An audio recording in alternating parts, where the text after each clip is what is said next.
Howdy folks, and welcome to another Taste of Gameplay video, this time for the Pan-Asian Tier 2 Tech Tree Destroyer, the Longjiang. As always, these videos are designed to give you a sample of the gameplay of the ship, not to be an exhaustive analysis. I recommend the Wargaming Wiki or other content creators. So, back to Tier 2, and once again, we're going to have an interesting game. And one of the things that you'll see again here, not to bang my soapbox, is how bad I am at aiming. No, but I am really bad. I keep missing this Samson. I'm going to blame the dispersion on these tier 2 destroyer guns. It's definitely couldn't be a skill issue. It's got to be these guns. Anyway, fortunately, this doesn't wind up being a critical mistake.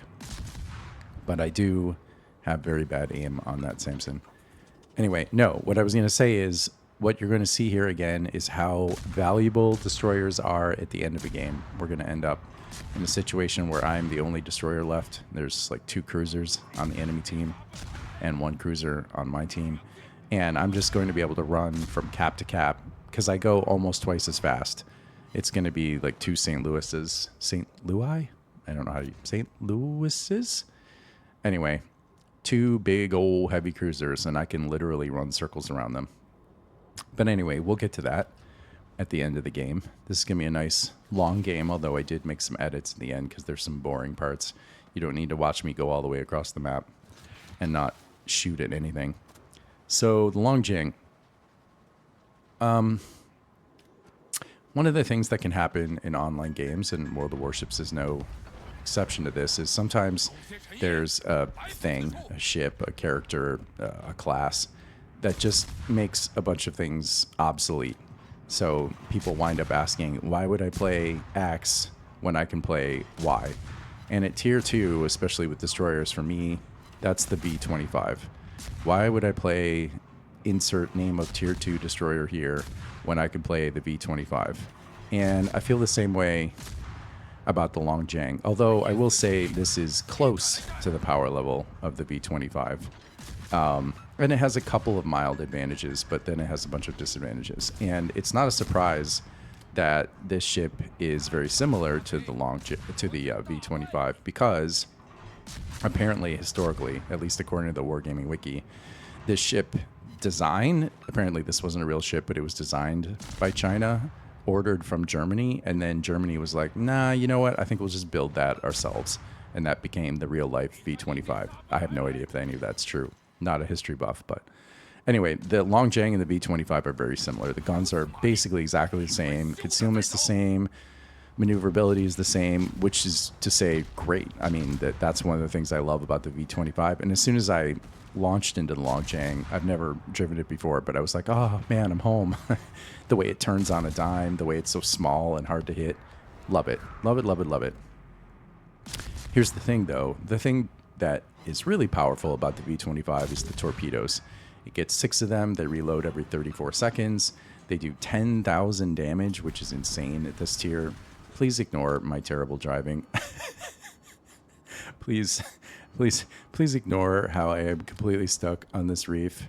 Thank you, Wargaming, for not giving us a visible indicator of when we're going to hit land. Anyway. Oh, look, I got off the land. I'm not stuck anymore.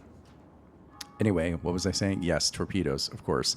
So the thing that's awesome about the V-25 is the torpedoes. You get 6 of them. They have these really bizarre arcs where some of them launch almost directly to the front and some of them launch to the side. They're really versatile. They go slow-ish, but, you know, medium-y. Yeah, they're just really good, especially for deleting bots. So how do the Torps compare on the Longjiang? Well, they're not as good. I mean, so they have one major advantage, which is that the Torps on the V-25 go 6 kilometers, and here they go 8.4 kilometers. Now, there are cases where that is a huge advantage, and at the higher tiers, it is true that adding range to torpedoes makes them much, much more powerful. But that's because the higher tier meta is very passive, and it's very dangerous to get too close to anything, and so you have to be far away to usefully launch torpedoes without getting deleted. But that's just much less true at these lower tiers. for one thing, you're often facing bots, in which case the real advantage is just volume of fire, like basically DPM, but in torpedoes, because you just want to like chew through all the hit points of all these bots. And then when it comes to players, you know, a big thing is the volume of fire, the reload, but also the speed. And while the V-25's torpedoes are not particularly fast, these are very slow. I don't think they're that much slower, but man, they feel pretty slow.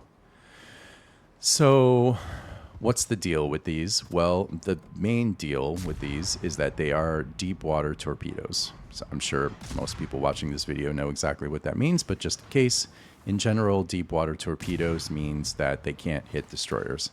There are some variants of deep water torpedoes that also can't hit cruisers.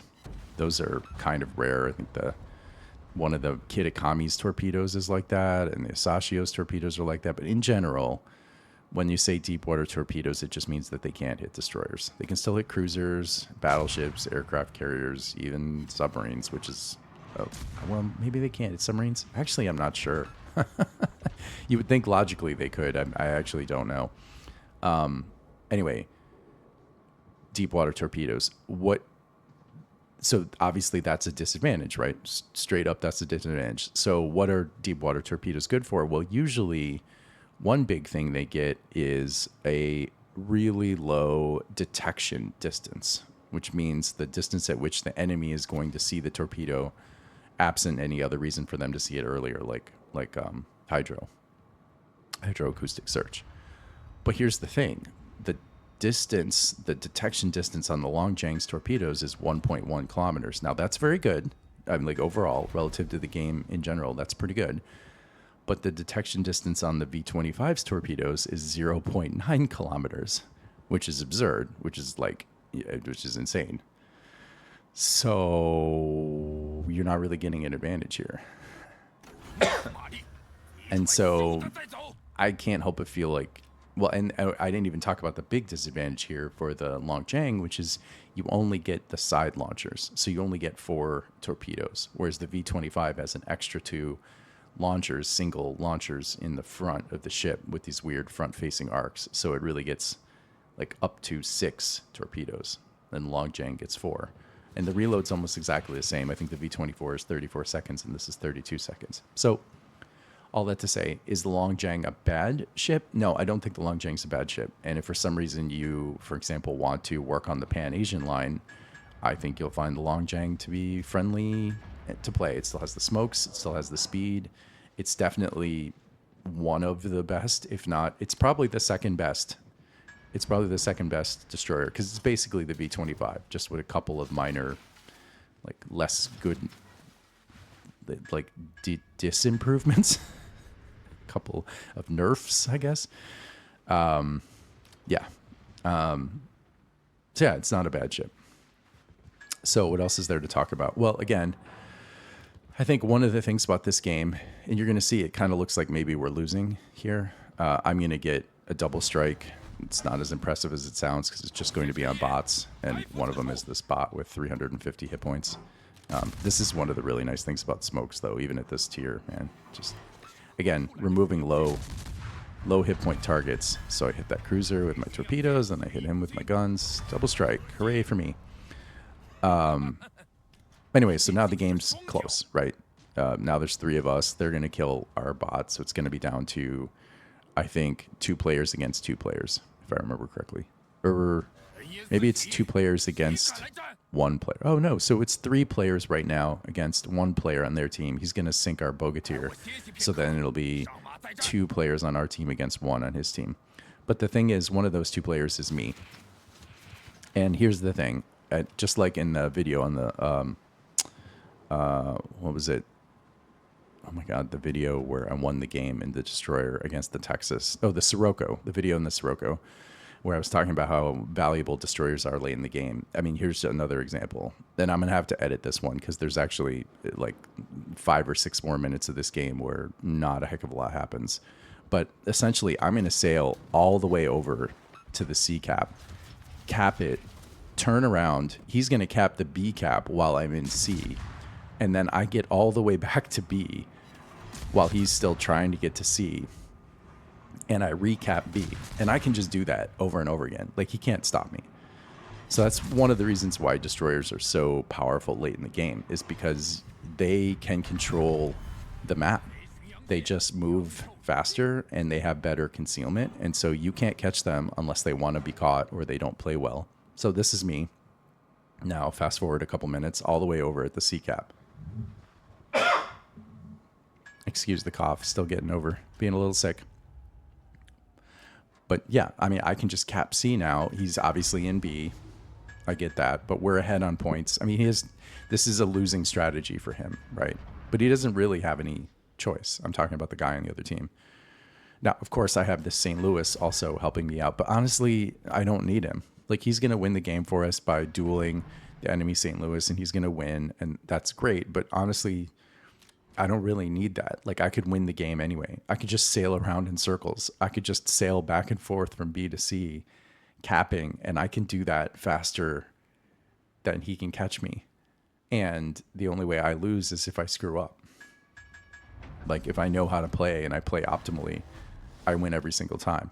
And again, this happens more than you might think in a destroyer.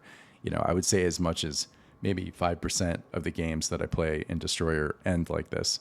And that may not sound like a ton, but as I discussed in the Sirocco video, if you swap 5% of the games to your favor, that's the difference between a 53% win rate, which is good, above average. It means a good player, with a 58% win rate, which is like amazing, and you're one of the best.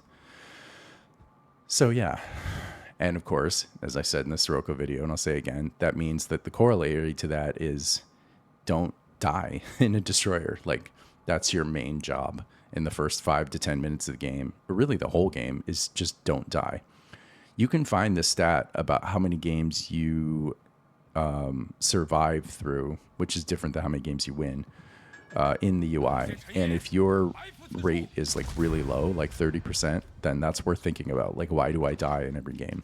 I'm not saying there aren't games where it's worth it to die. You don't want to play so passively that you're afraid of dying. Sometimes dying is okay, but like most of the time dying is not ideal, and it's definitely not good in the first, let's say, 10 minutes of the game, and it's really bad in the first like 5 to 6 minutes of the game. And it's really especially bad in a destroyer. Anyway, that's Longjiang, and I hope you enjoyed this video. I'll see you in the next one.